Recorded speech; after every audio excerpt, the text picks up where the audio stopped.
Prime minister school for rising India और Jai Bihari Lal Ghachi government senior secondary school उत्कृष्ट विद्यालय की highly energetic passionate principal ma'am Shrimati Kamlesh Sharma ji, चूंकि आज प्रेस दिवस भी है, मैं सभी प्रेस बंधुओं को बधाई देते हुए सभी प्रेस बंधुओं को संबोधित करता हूं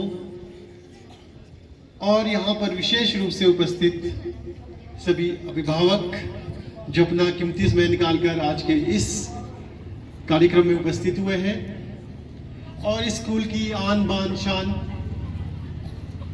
सभी छात्र छात्राएं, सर्वप्रथम मैं आप सभी को इस विशेष दिवस की ढेर सारी शुभकामनाएं बधाई देना चाहूंगा। एनुअल प्राइज डिस्ट्रीब्यूशन फंक्शन किसी भी शैक्षणिक संस्थान के लिए बहुत इंपॉर्टेंस रखता है। जब हमने जो पूरी साल की मेहनत की है, जब हमने हर क्षेत्र में, चाहे वो एकेडमिक्स में हो, स्पोर्ट्स में हो, चाहे वो कल्चर एक्टिविटीज में हो, डिफरेंट कॉम्पिटिटिव्स जो एक्टिविटीज होती है स्कूल्स में, स्कूल के बाहर, उसमें हमें पूरे स्कूल के सामने, अपने अभिभावकों के सामने सम्मानित किया जाए, तो ये दिवस सभी छात्रों के लिए, छात्राओं के लिए बहुत महत्व रखता है। और क्योंकि यहाँ पर मैं देख रहा हूँ कि अभिभावकों की संख्या जितना मैं एक्सपेक्ट कर रहा था उतनी नहीं है, परंतु फिर भी आप लोग आए, तो इसके लिए मैं आपका धन्यवादी हूँ। तो सबसे पहले तो मैं ही जानना चाहूंगा कितने अभिभावक आज उपस्थित है यहाँ पर, अपने हाथ उठाएंगे। मैं 270-250 में से सिर्फ 60 के पेरेंट्स आए, परंतु मुझे लगता है कि सभी को आना चाहिए था, क्योंकि जो बच्चों की आंखें हैं, जब वो परफॉर्मेंस दे रहे थे, मैं वो अपने पेरेंट्स को ढूंढते हैं कि मेरे मम्मी पापा, दादा दादी या कोई और रिश्तेदार आए हैं घर से, कहाँ जैसे बैठे हैं, वो मुझे देख रहे कि नहीं देख रहे। तो आगे से मैं सबसे निवेदन करूंगा कि इस दिवस तो जरूर समय निकालें, स्कूल के टीचर से इंटरेक्ट करने का समय मिलता है आपको, बच्चों की प्रतिभा देखने का आपको अवसर मिलता है, क्योंकि आप वो कड़ी हैं जो बच्चों को बहुत आगे ले जाने में एक मील का पत्थर साबित होने वाले हैं। नो डाउट जो टीचर्स हैं वो अपना 100% आपके बच्चे के लिए दे रहे हैं, परंतु उसकी अनुभूति आपको तभी होगी जब आप एक रेगुलर इंटरवल के बाद जो टीचर्स हैं उनसे इंटरेक्ट करते रहें, उनसे बातचीत करें और स्कूल के जितने भी कार्यक्रम होते हैं उसमें अपनी उपस्थिति दर्ज करें। और मुझे बहुत खुशी हुई आज के इस प्रोग्राम में कि जो वेरिएशंस थी, जो रिक्वायरमेंट है आज के दौर में, उन सब पहलुओं को आपने टच किया। देखो, हम सबको जीवन में एक इंस्पिरेशन की जरूरत होती है, और जब इंस्पिरेशन की बात आती है तब हम सोचते हैं कि हमें इंस्पायर कौन करेगा। और मुझे लगता है कि जो सबसे बड़ी इंस्पिरेशन है किसी को भी, वो अपने आप से मिलती है।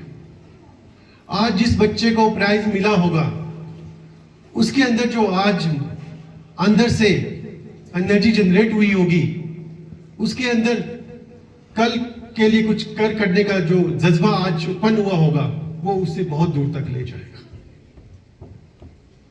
और ये बड़ी खुशी की बात है कि जो बच्चे हैं अपनी प्रतिभा को सेल्फ रियलाइज करें, और कर भी रहे हैं। जैसे मैंने देखा कि बच्चे हर क्षेत्र में, चाहे वो हमारा कल्चर है, चाहे वो हमारा स्पोर्ट्स है, चाहे वो एकेडमिक्स है, चाहे डिफरेंट दूसरी एक्टिविटीज है, एनएसएस की है, एनसीसी की है, स्काउट एंड गाइड्स की है, उसमें एक्टिवली पार्टिसिपेट कर रहे हैं।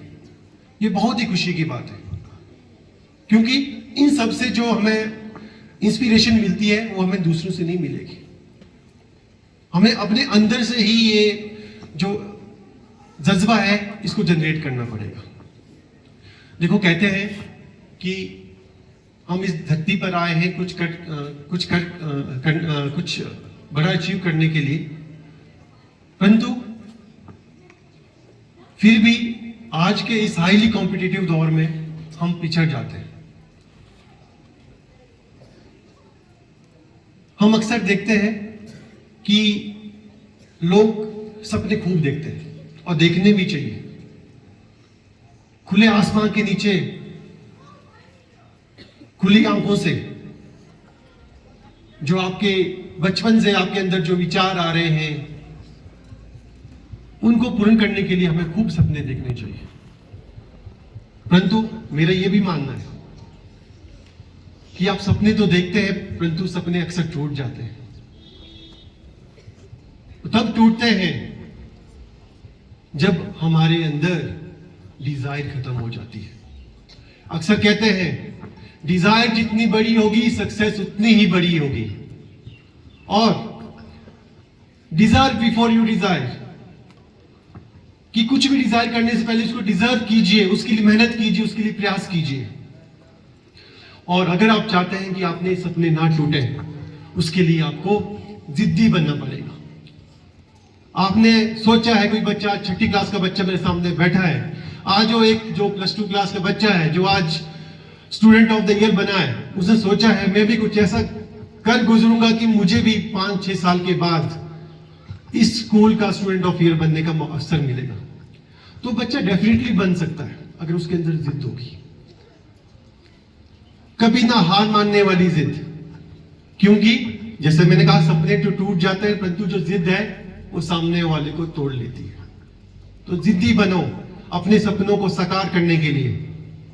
और आपने सुना भी अक्सर कहते हैं लोग, यूं ही नहीं मिलती मंजिल राही को, यूं ही नहीं मिलती मंजिल राही को, एक कीमत चुकानी पड़ती है, एक कीमत चुकानी पड़ती है।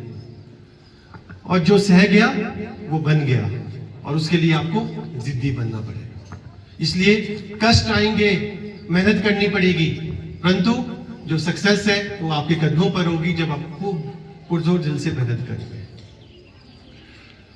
और अक्सर मैंने देखा है कि जैसे अभी नाटक के माध्यम से भी नशे के ऊपर बच्चों ने इतना अच्छा संदेश दिया कि नशा हमारे पूरे समाज को जकड़ के रख दिया, खत्म कर दिया है। हमारी युवा पीढ़ी नशे के जाल में इस तरह फंस चुकी है, वो बाहर आना चाहे तो वो नहीं आ पा रहे। अक्सर नशे के ऊपर बात होती है, आपके स्कूल के सामने लिखा हुआ है, जब से मैं बैठा हूं 20 बार मेरी नजरें भी उसके ऊपर गई है, मादक पदार्थों के सेवन के दुष्प्रभाव। और जो बच्चे हैं वो दिल्ली आते हैं, दिल्ली एटलीस्ट एक बार तो नजर जाती होगी कि ऐसी जरूरत क्या पड़ गई कि स्कूल के सबसे बड़े सामने ये लिखना पड़ा, क्योंकि ये सच्चाई है बच्चा। आपने देखा होगा पिछले कुछ दिनों में, पिछले 1-2 महीनों में हमारे इलाके में ही ऐसी कुछ डेवलपमेंट हुई है। चाहे आपने गैंग्स का नाम सुना होगा, राधे गैंग, शाही महात्मा गैंग, मोमबत्ती गैंग, ऐसी ऐसी गैंग्स बन गई है। उन्हें हमारे सब बच्चों को अपने जाल में फंसा दिया है, सबको। पहले उनको इन्फ्लुएंस करेंगे किसी तरह से, धीरे धीरे चिट्टे का प्रसार करना शुरू कर देंगे।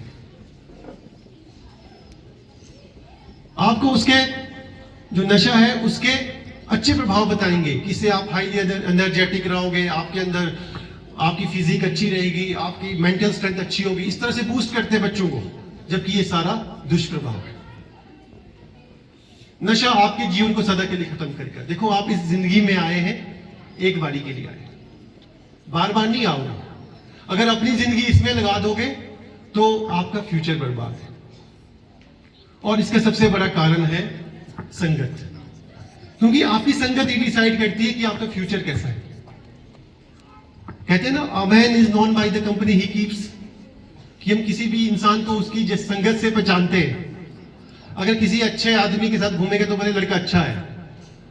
अगर किसी ऐसे लड़के के साथ जो स्कूल भी नहीं आता है या वो नशे के जाल में फंस चुका है, अगर उसके साथ थोड़ी देर के लिए भी घूमेंगे, 1 मिनट के लिए भी, तो बाकी बच्चे सोचेंगे कि ये लड़का भी अब गलत रास्ते पे चल पड़ा है। वैसे ही समाज में कई तरह के लोग हैं, आपसे बड़े कॉलेजें पढ़ते हैं, कॉलेज छोड़ के घर में बैठे हैं या कुछ और काम करते हैं।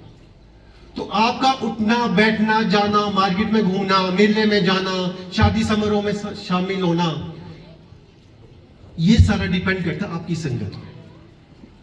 कहीं भी थोड़ी देर के लिए भी आप शादी में किसी फंक्शन में ऐसे बच्चे से बात करेंगे, इस लड़के से बात करेंगे जिसकी समाज में एक मैसेज गया है कि वो कभी चिट्टा लेता था, तो समाज के बाकी लोग आपके ऊपर भी संदेह करना शुरू कर लेंगे। और वो गलत नहीं है, उनका संदेह जायज है। क्यों? क्योंकि ये यूनिवर्सल ट्रुथ है। मैंने कहा a man is known by the company he keeps. इसलिए ऐसे तत्वों से खुद को बचाओ। देखो, आपको बचाने के लिए आपके मम्मी पापा, रिश्तेदार, टीचर्स नहीं आएंगे, आपको खुद बचना है। खुद कैसे बचना उन लोगों से, ये आपको डिसाइड करना है। ये मत सोचिए कि मैं अकेला हो जाऊंगा, मेरे से कोई बात नहीं करेगा। अक्सर इन चीजों की वजह से ही बच्चे उनकी संगत करते हैं। कुछ नहीं होगा, आपके दोस्त कम होंगे, बहुत अच्छा, ठीक है। जितने कम दोस्त होंगे उतना अच्छा, क्योंकि हमें ऐसे दोस्त नहीं चाहिए जो आपका जीवन सदा के लिए बर्बाद करे। सिर्फ अकेला आपका जीवन नहीं है, आपके मम्मी पापा के सपने, जिनके सपने पूरे करने के लिए वो दिन रात मेहनत करते हैं, खेतों में काम करते हैं, बगीचों में काम करते हैं, या कोई सरकारी नौकरी करता है। कितने सपने उन्हें आपके लिए देखे हैं। आपके उनके सपनों को ऐसे ही चकमाचूर कर लेंगे आप अपने उन दोस्तों की खातिर। देखिए, अगर आपने सेक्रीफाइस भी करना है तो वो अपनी मेहनत कीजिए कि मेरी मेहनत मेरे पेरेंट्स के लिए सेक्रीफाइस है। मैं कुछ ऐसा करूंगा जिसके मैंने सपने देखे, जिसके मेरे पेरेंट्स ने सपने देखे। और वो सपने जरूरी नहीं है कि आपने उस सरकारी नौकरी के हो, कोई भी सपने हो सकते हैं। कुछ बच्चे डांस में बहुत अच्छे हैं, जैसे आपने सुना है फॉर्म्स ऑफ एक्सप्रेशंस, पद्य, गद्य, डांस एंड म्यूजिक। कुछ बच्चे म्यूजिक में अच्छे, मैं देख रहा था जो गिटार पे बच्चे थे, कितने अच्छे तरीके से गा रहे थे। तो ये वो सारी फील्ड्स है जिसमें आप आपका भविष्य बन सकता है। जरूरी नहीं कि उस सरकारी नौकरी आपका भविष्य या कोई नौकरी, प्राइवेट नौकरी आपका भविष्य है। आप अच्छा लिखते हैं तो उसमें अपना भविष्य है। आप अच्छा डांस करते हैं, आपने देखा जो लड़का लड़की ने पहाड़ी जो डांस किया, कितना जबरदस्त था, आउटस्टैंडिंग था। तो वो भी आपके सामने वो अपॉर्चुनिटीज है जिसमें आप अपना भविष्य बना सकते हैं। आप अच्छा बोलते हैं, आप अच्छा गाते हैं, ये सब आपके लिए इसमें बहुत सारी अपॉर्चुनिटीज है। कुछ बच्चे स्पोर्ट्स में अच्छे हैं तो स्पोर्ट्स में वो सब अचीव कीजिए।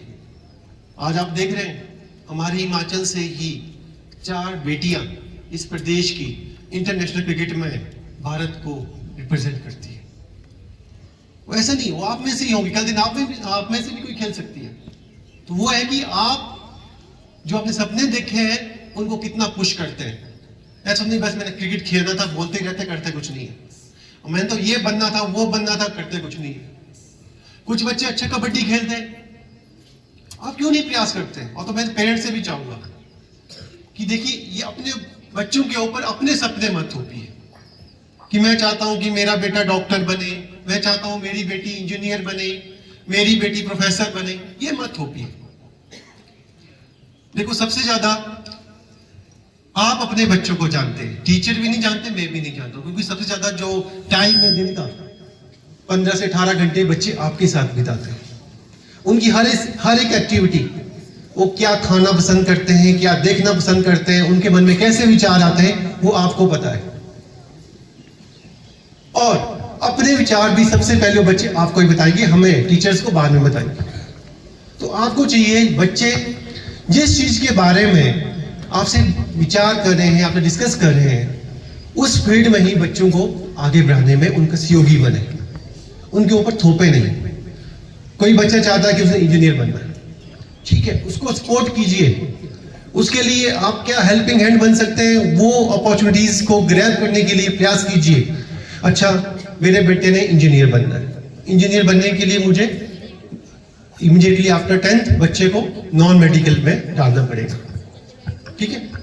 उसके बाद IIT के लिए जो एग्जाम होता है उसके लिए प्रिपरेशन करनी पड़ेगी। ये चीजें बच्चे को आपको भी बतानी पड़ेगी। वैसे ही किसी का बच्चा चाहता है कि मुझे तो प्रोफेसर बनना है, और प्रोफेसर भी किस चीज का?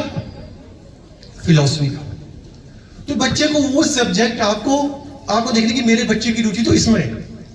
अब वो बच्चा है जो डांस कर रहा है, आपको पता है कितनी बहुमुखी प्रतिभा का धनी है, वो इतना जबरदस्त डांस करता है। तो उसके पेरेंट्स को चाहिए कि उसको सपोर्ट करें, इसमें ही उसको आगे बढ़ाएं, उसमें बहुत उज्जवल भविष्य है उसका। अगर आप चाहेंगे मैंने तो उसको इंजीनियर बनाना है, बन तो जाएगा, फिर वो वही कहेगा बचपन तो गया, जवानी भी गई, है ना। तो चीजें थोपे ना उनको ऊपर, उनके सहयोगी बने, जो चाहते हैं उसमें उनको सपोर्ट करें। क्योंकि हम अक्सर बोलते हैं ना सुटेबिलिटी फैक्टर, पेरेंट्स अपने हिसाब से डिसाइड करते हैं, अच्छा मेरा बच्चा तो बस सरकारी नौकरी लग जाए। मैंने देखा है, सच्चाई है, क्योंकि आपको पता है, मुझे पता है, आज का जो क्लास 3 और क्लास 4 की नौकरी है उसमें इंटरव्यू के नंबर खत्म करती है। इंटरव्यू के नंबर नहीं होते, +2 की परसेंटेज के बेसिस पर सिलेक्शन होता है। और हमें बहुत दुख होता है जब जो स्कूल का सबसे टैलेंटेड बच्चा है, उसके पेरेंट्स उसको जबरदस्ती बोलते हैं, जा बच्चा आंगनवाड़ी का इंटरव्यू दे के आ, जा बेटी वन मित्र का भर ले। उनको पता है कि इसके नंबर ज्यादा है, इसलिए बोल रहे हो। वो ये नहीं सोचते हैं कि ये जो बच्ची है ये पूरे स्कूल की टॉपर थी, 95% मार्क्स थे, ठीक है, उसके बेसिस पर सिलेक्ट तो हो जाएगी, परंतु क्या वो क्लास 3 क्लास 4 के लिए बनी थी? उसके अपने कोई सपने नहीं थे? तो क्यों पुश किया जाता है पेरेंट्स द्वारा? ये आपको सोचना है। आपके जो ये शॉर्ट टर्म गोल्स है ना, वो आपके बच्चे के सपनों को मार रहे हैं। ऐसा मत कीजिए। मैं कई बच्चों से हमारी बात होती है हर जगह पे, तो बोलते हैं सर मैं तो खुद नहीं करना चाहती थी, बट मुझे पेरेंट्स नहीं मान रहे कि इंटरव्यू तो देना है बेटा जो मर्जी। और उनको पता है कि मेरे नंबर ज्यादा है, नंबर के बेसिस पर ही सिलेक्शन होना है, परसेंटेज के बेसिस पर। परंतु आप उसके लिए नहीं बने बेटा। अब आप इतनी जीत और मेहनत करके 95-99% मार्क्स ले रहे हैं, क्लास में टॉप कर रहे हैं, तो जो आपके सपने हैं उनको पूरा करना है। और साथ में एक अच्छी बात जो एक प्ले के माध्यम से भी हम बताई गई कि जो ये मार्क्स का प्रेशर है, मैं नहीं देना चाहता आपको प्रेशर।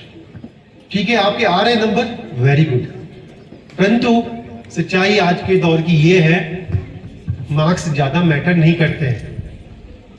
आपके 99% मार्क्स हैं, 95% है, कोई नहीं पूछता, एक्सेप्ट वो जो मैं बोल रहा हूं क्लास 3 क्लास 4 पियोन की जो पोस्ट है, उनको छोड़ के कोई नहीं पूछता आपकी परसेंटेज, कहीं नहीं काम आएंगे।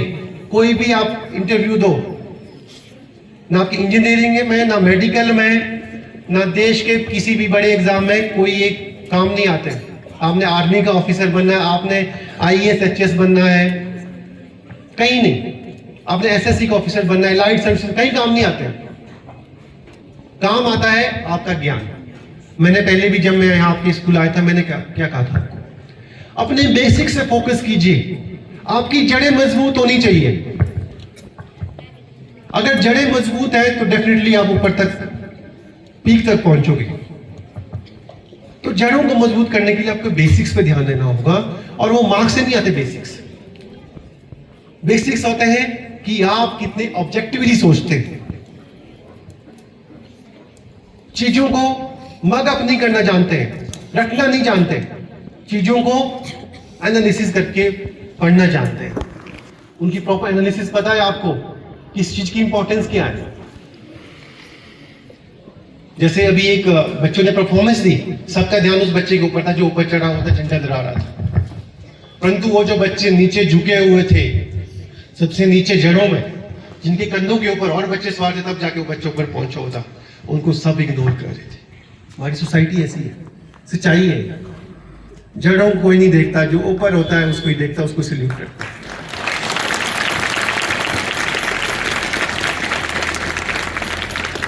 और एक सच्चाई में और बताता हूं समाज की आपको, क्योंकि ये बताना आपको सही है, कोई आपको बताएगा नहीं, ऐसी बात है। क्यों? क्योंकि इससे 95% लोगों की बातें खत्म हो जाती है, इसलिए नहीं करेंगे बात। जैसे ही आप कुछ करोगे लाइफ में, कोई बच्चा सक्सेस होगा अपनी लाइफ में, कोई बच्चा भी स्टूडेंट ऑफ द ईयर बना है, तो लोग अक्सर बोलते हैं वो लकी है, ये ऐसा है वैसा है। देखो, लक ऐसे नहीं आता है, लक पैदा करना पड़ता है। लक भी मैंने देखा अक्सर गांव में, कोई बच्चा, किसी का बेटा सिलेक्ट हो जाए कहीं पे, अरे वो तो बड़ा लकी है इसलिए सिलेक्ट हो गया। नहीं, लक भी बनाना पड़ता है, उसके लिए मेहनत करनी पड़ती है, उसे प्रयास करने पड़ता है, जाके वो लक बनता है। तभी तो बोलते हैं लक फेवर्स दी ब्रेव, ऐसे नहीं बोलते। उसके लिए आपको बहादुर बनना पड़ता है, जीत और मेहनत करनी पड़ती है, तब जाके वो लड़के स्टूडेंट ऑफ द ईयर बनते हैं, बहुत सारे कबड्डी में फर्स्ट आते हैं। ऐसी कोई लक कहीं पैदा नहीं होता है, उसको पैदा करना पड़ता है, और वो है आपकी मेहनत जो उसे पैदा करती है। और वही मैं चाहूंगा कि आप जीवन में जो आपके सपने हैं, जो मैंने आपको कहा भी था कि जीवन में सपने देखो, खुल के देखो। आपने एलन मस्क का नाम सुना है? सुना है? टेस्ला वाले एलन मस्क, ट्विटर वाले, एक्स वाले, जिसको पहले ट्विटर बोलते हैं अब एक्स बोलते हैं, उनका सुना है आपने? सुना है? क्या क्या खास लगा आपने? उन्हें खास लगा वो खुली आंखों सपने देखते हैं, खुली आंखों से। आपने कभी सोचा था कि आपकी मोबाइल में जो ये मोबाइल है, इसको चार्ज करने की जरूरत नहीं होगी? वो ला रहे हैं ऐसा फोन भी हर फील्ड में। एलन मस्क के बारे में आप पढ़ोगे बेटा तो आप बोलोगे कि हमारी सोच ही सब कुछ है। आपको सोचना पड़ेगा, सोचोगे नहीं तो कुछ नहीं होगा। उनको लगा अच्छा, पहले उस स्पेस में थे, उनके बहुत सारे सैटेलाइट घूम रहे ऊपर, तो लोगों ने सोचा कि ये तो इस फील्ड का साइंटिस्ट है या इसी फील्ड में काम कर रहा है और बाकी फील्ड में नहीं गए। तो उसे लगा कि अच्छा ये BMW मर्सिडीज वालों ने बड़ा वो फैला रखा है, इनको टक्कर देने के लिए टेस्ला की कार ले आए। सबको फेल। उसके बाद लगा अच्छा मोबाइल कंपनीज, एप्पल ऊपर, लोग इससे बाहर सोच ही नहीं पा रहे, तो अब ये आपकी टेस्ला पाई लेके आ गए। फोन को चार्ज करने की जरूरत नहीं, आपकी जेब में फोन है, ऐसे ही चार्ज हो जाएगा। इंटरनेट ये हम बोलते हैं वाईफाई, ये वो है ना, डोंगल, ये कुछ जरूरत नहीं। बोलते हैं मेरे जो सैटेलाइट घूम रहे हैं उससे ऑटोमेटिकली इंटरनेट चलेगा उस फोन में, टेस्ला पाई। ये सोच है। आप कितने रचनात्मक, विचारात्मक बनते हैं, वही आपका भविष्य है, और नहीं कुछ करने की जरूरत है। देखो मैं जब स्कूल में था तो हमारे स्कूल में क्या होता था, शाम को 4 बजे के बाद एक स्पेशल क्लासेस होती थी, जिनको स्कूल चाहता था कि ये बोर्ड में भी टॉप करे, मतलब टॉप 10 में आए, और साथ में वो बच्चे IIT या जो हमारा उस टाइम PMT का एग्जाम होता था इसमें टॉप करें। तो टैलेंटेड क्लास बोलते, टैलेंटेड क्लास शाम को स्कूल के बाद होगी अलग से। उसमें हर सेक्शन के बच्चे होते थे, मेडिकल वाले भी, नॉन मेडिकल वाले भी। तो उसमें ना मुझे हैरानी होती थी कि वहां पर कुछ ऐसे बच्चे थे, उनके मार्क्स जो है बहुत कम आते थे क्लास में, 60%, 65%। परंतु जब टीचर क्लास में उनसे प्रश्न पूछते थे कुछ बच्चों से, तो कई बार तो सुन ही नहीं रहे होते थे कि सर क्या बोल रहे, परंतु जैसे ही वहां से प्रश्न आया उनका आंसर हमेशा तैयार होता था। और उस क्लास में भी आते थे वो, हमें पता था कि ये पढ़ता नहीं है, ये मस्ती करता रहता है, कुछ नहीं करता है, परंतु उनकी जो क्षमता थी वो अद्भुत थी। कोई भी प्रश्न पूछ लो, कोई भी सम दे दो, कोई MCQ दे दो, हमेशा यूं सबसे पहले सॉल्व कर लेंगे। और जब उनसे सर पूछते थे कि आपने क्या बनना है बेटा, तो उनके प्रश्न हमारी तरह नहीं होते थे कि हाँ जी मुझे तो PMT क्लियर करके डॉक्टर बनना है या इंजीनियर बनना है, मुझे सर ग्राफिक डिजाइनर बनना है। अब हम हैरान होते थे कि ये बंदा ग्राफिक डिजाइनर बनना चाहता है तो यहां क्या कर रहा है। तो मेरे कहने का मतलब ये है कि बच्चों में प्रतिभा की कोई कमी नहीं है। कुछ बच्चे तो एक्स्ट्रा स्मार्ट है कि वो कुछ भी किसी भी फील्ड में अपना नाम रोशन कर सकते हैं, परंतु जरूरत है उनको निखारने की कि आप उनको लिए कितना सपोर्ट सिस्टम बनते हैं, उनको कितना सपोर्ट करते हैं। बाकी वो अपना भविष्य खुद तय कर लेंगे कि उन्हें क्या अचीव करना है। मैं ज्यादा ना कहता हुआ आज के इस शेष समारोह में बस यही कहना चाहूंगा कि जिंदगी में बहुत सारी मुसीबतें आएगी, कठिन परिस्थितियां आएगी, एज अ पेरेंट्स हमको अपने बच्चों का हेल्पिंग हैंड बनना है और उनके जो सपने हैं उनके सपनों में खुद को सम्मिलित करना है। अगर हम उनको सपनों में खुद को सम्मिलित कर पाए तो डेफिनेटली वो सक्सेसफुल होंगे। और जिंदगी में कई ऐसे मोमेंट्स भी आएंगे आपके बच्चों के सामने कि वो फेल हो जाएंगे। हम अक्सर फेल बोलते हैं, ये वर्ड ही गलत है फेल, क्योंकि कोई भी चीज फेलियर नहीं होती है। There are some certain experiences, और जब बच्चा फेल होता है उससे जो एक्सपीरियंस लेके आता है, जो सक्सेसफुल बंदा होता है ना, वो नहीं ले पाता वो एक्सपीरियंस, और उसके बाद फिर वो फिर से मेहनत करता है उस एक्सपीरियंस के बाद, तो समझिए कि वो कितनी सारे ज्ञान के साथ सक्सेसफुल हो रहा है। तो जब ऐसे मोमेंट्स आए आपके बच्चों के जीवन में, तो बस उनके कंधों पर हाथ फेर दीजिए, उनको सपोर्ट कीजिए कि बच्चा कुछ नहीं हुआ है, फिर से मेहनत कर, डेफिनेटली तुझे सक्सेस मिलेगी। तू जो बनना चाहता है उसमें तेरे को 100% सफलता हासिल होगी। बस उनकी वो उनका पीठ थपथपाओ, वो डेफिनेटली अपने जीवन में बड़ा जो मुकाम है वो हासिल करेंगे, और जो उनके जीवन का जो लक्ष्य है वो डेफिनेटली उनके कदमों तले आएगा। पेरेंट्स को बस इतना सा करने की आवश्यकता है, ज्यादा कुछ करने की नहीं है, बस इतना भी कर लिया आपने, आपका आधा काम हो गया। और बच्चों, जैसा मैंने आपसे कहा, नशा, गलत संगत, इनको तो बिल्कुल छोड़ लेना है। बाकी चीजें इन्हीं से जनरेट होती है, जो नेगेटिव चीजें हैं उन्हीं से जनरेट होती है, नशा और गलत संगत से। और अपने अंदर कुछ लाना चाहते हो तो हाईली कॉम्पिटिटिव बनो, कंपटीशन का ऐसा माहौल पैदा करो स्कूल में कि हर बच्चा चाहे कि मैं ये बनूं, मैं ये करूं। और अपनी शॉर्ट टर्म डेडलाइंस, पिछली बार मैंने आपको कहा था कि अपनी नोटबुक बनाइए, लगाई बच्चों ने? किस किस ने लगाई? क्या नाम था नोटबुक का? नोटबुक का नाम क्या था? मैंने कहा था कि उस नोटबुक का नाम वो होगा। जोर से बोलो बच्चा, तो आपके पेरेंट्स को सुनना चाहिए। सुनाई दिया आपको? नहीं सुनाई दिया? जोर से। My dream to success. अपनी शॉर्ट टर्म डेडलाइन, मैंने क्यों बोला आपकी नोटबुक लगाइए? शॉर्ट टर्म, वो आपकी शॉर्ट टर्म डेडलाइंस है, उसके लिए आप ज्ञान अर्जित कर रहे हैं कि जो भी आपने आज सीखा उसको नोट कीजिए, भले ही एक चीज दिन की हो, 2 चीज हो, उसको नोट कीजिए, महीने के बाद उसको रिवाइज कीजिए, और 1 साल के बाद आपको था ज्ञान आपके सामने होगा। और तीसरी बात, सेल्फ रियलाइजेशन। देखो, जब तक सेल्फ रियलाइजेशन नहीं करेंगे ना, तब तक कुछ नहीं होगा। हमें बिलीव करना पड़ेगा कि वो मेरे से ज्यादा इंटेलिजेंट है, उसे मेरे से ज्यादा आता है। क्यों आता है? उसके लिए मुझे मेहनत करनी पड़ेगी। अगर मैंने उनको पहचानना है, वो मेरे से अच्छा है, तो उसके लिए मुझे उससे ज्यादा मेहनत करनी पड़ेगी।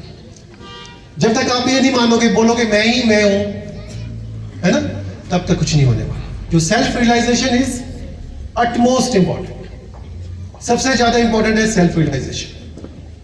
चीजों को एक्सेप्ट कीजिए, बिलीव कीजिए, और उसके बाद अपना 100% दीजिए।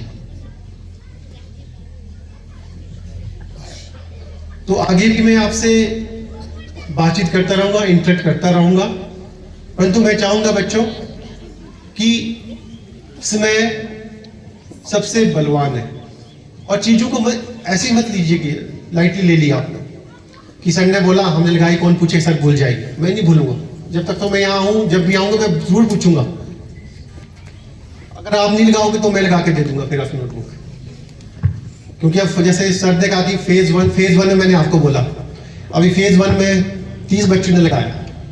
आज मैंने बोला, मुझे पता है 20 बच्चे और लगाएंगे, और नेक्स्ट टाइम जब मैं आऊंगा तब हम वो नोटबुक भी चेक करेंगे, डिस्कस भी करेंगे बाकी बच्चों से, और जो नहीं लगा रहे उनको फील होगा, उनको सेल्फ रियलाइजेशन होगी कि उस कृतिका को, शेफाली को ये आता है, ये नहीं आता है, मुझे तो आता नहीं है क्योंकि उसने पढ़ा। जब ये सेल्फ रियलाइजेशन होगी तभी आप लगाओगे, और ये चीज ही आपको बहुत ऊपर तक लेके जाएगी। तो मैं ज्यादा ना कहता हुआ, आप सभी लोग खासतौर पर अभिभावक अपने बच्चों के लिए समय निकाल कर यहाँ पर आए, और जो नहीं आए उन तक मेरा मैसेज पहुंचा दीजिएगा कि आपका यहाँ होना बहुत मायने रखता है। आप नहीं आए तो आपने अपने बच्चों के जो पर है वो काटने का प्रयास किया है। उनके परों को, पंखों को आज उड़ान मिल सकती थी, परंतु आप नहीं है। एटलीस्ट एक को तो होना चाहिए। और एक बात मुझे दुख की बात एक और लगी मुझे कि यहाँ पर ज़्यादातर लेडीज आई है, जेंट्स नहीं आए, बहुत कम है ना। वही 10, 15, 20, 25 जो भी, मतलब हमारी समाज के लिए खतरे घंटी है कि हमने घर का सारा काम तो महिलाओं के ऊपर छोड़ ही दिया है, बच्चे भी महिलाओं के ऊपर ही छोड़ दिए है ना। एज अ फादर हमारा कर्तव्य है कि बच्चों का सपोर्ट सिस्टम बने। जितना मदर कर रही है उतना हम भी करें। मैम, प्रिंसिपल मैम, आपका फिर से बहुत बहुत धन्यवाद। आपने हमें ये अवसर प्रदान किया। सभी टीचर साहिबान और प्यारे बच्चों, आपने इतनी सुंदर प्रस्तुतियाँ यहाँ पर पेश की और उससे मुझे प्रतीत हो गया। देखो, मैं ओपनली ये बात बोल रहा हूँ कि जो जितने भी प्राइवेट स्कूल्स हैं, चाहे यहाँ के हो, शिमला के हो, इधर उधर कहीं के भी हो, आप उनसे किसी भी चीज़ में कम नहीं। ये मैं दावे के साथ बोल रहा हूँ, क्योंकि आपकी जो प्रस्तुतियां हैं, चाहे वो डांस है, म्यूजिक है, वन एक्ट प्ले है और बाकी जो आपकी अचीवमेंट्स हैं, वो खुद सब कुछ बयान करती है। मुझे ज़्यादा बोलने की आवश्यकता नहीं है। आप इस तरह मेहनत करते रहिए और हम सबको अपने आपके ऊपर गर्व करने के लिए मजबूर कीजिए। फिर से सभी का बहुत धन्यवाद। जय हिंद, जय हिमाचल।